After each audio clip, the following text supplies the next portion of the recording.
mental health, how to stay positive in the year of 2021. Before we're gonna talk about how to do mental health assessment.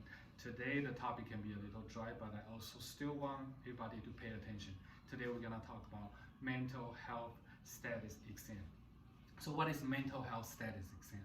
Mental health status exam is for clinicians who trying to do a measurement on clients' mood, behavior, judgment, and then their, it's kind of measurement about how their behavior working during the past and how to do a best prediction on their future behavior. So that's quickly get into that subject, and then we will talk about that later to give you more detail about what is a mental status exam.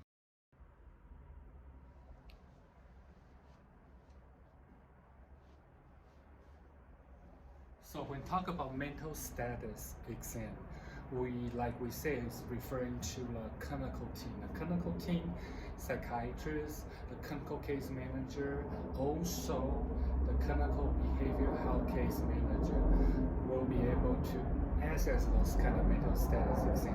Why is it important to have a mental status exam? Because mental status exam is the best, accurate way to predict and to understand how the client's mental health progress.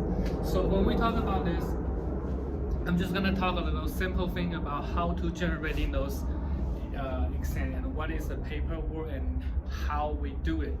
So mental status exam have a lot of different, it's called MSE, and there is a general observation about clients' appearances, their speech, their behavior, and their cooperation.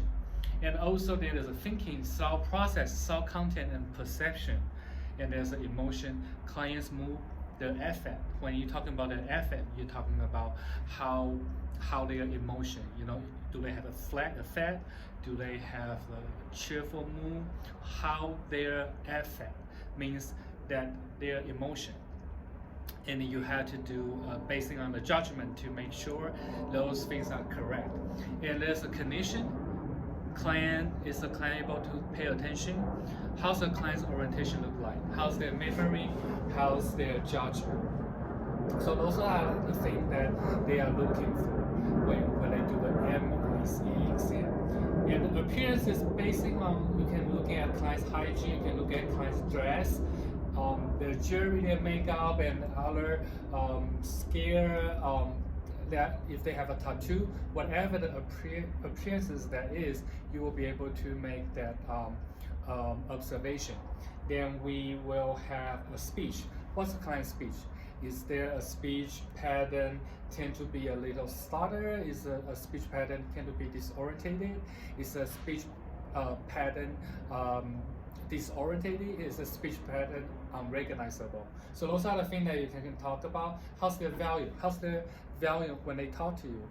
How is the value when they speak with you? Is it loud, a little, a small, and how's their speech tone? Is it monotonic? Or is this like a decrease of voices? Or is this very hyper? Or is this intense, soft, monotonic? All those kind of things that you can kind of put on your MES speech pattern. Then we can talk about behavior. Clients' behavior is very important. Are they agitating? Are they showing resistance? Is there a decrease of an activity? What is eye contact? Do they make eye contact with you? Do they have a intrusive attitude toward you? Do they have aggression? And how's their manner? Are they in a good manner, or they are in a very bad manner? And also the last thing will be the cooperative, like how do they cooperate with you? Do they talk to you in a good tones of voice, and whatever that is, you need to be documented on MES, okay? And the thinking process will be, is the thinking process logic? Is this a logical thinking process, or is this do they have a suicidal ideation? Do they have a ruminative idea? Do they tend to be perseverating about their idea, keep talking about the same thing, repeating the same thing, perseverating about the same idea when they talk to you? And then perception will be, our client have delusion when they talk to you? Do they make out a lot of stuff? This client has kind of grandiose thinking, like grandiose thinking or bizarre thinking. Those are kind of things that you need to do your own measurement to understand if a client have such behavior when they talk to you. Do they exhibit certain type of strange gesture, behavior, all that thing you need to be understand. The hallucination, do they have auditory hallucination? Do they have a different type of visual hallucination? So those are something that you can also look at it. And the emotion definitely will be mood. Do they present in a good mood? There's a scale from 1 to 10. You can kind of judge. And clinician, their memory.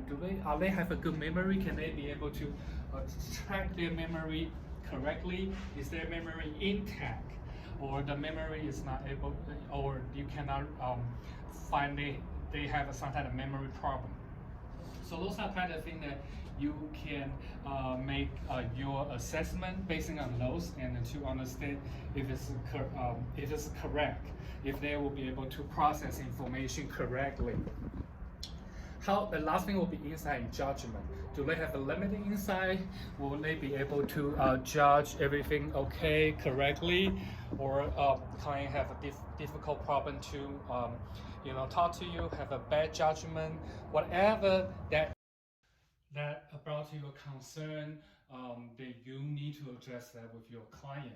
So that's why it's very important. This MES mental status exam is very important for a clinician, a behavioral health case manager, to evaluating those receive those information from client in order to have a client to have a best treatment option, and to improve clients' overall well-being.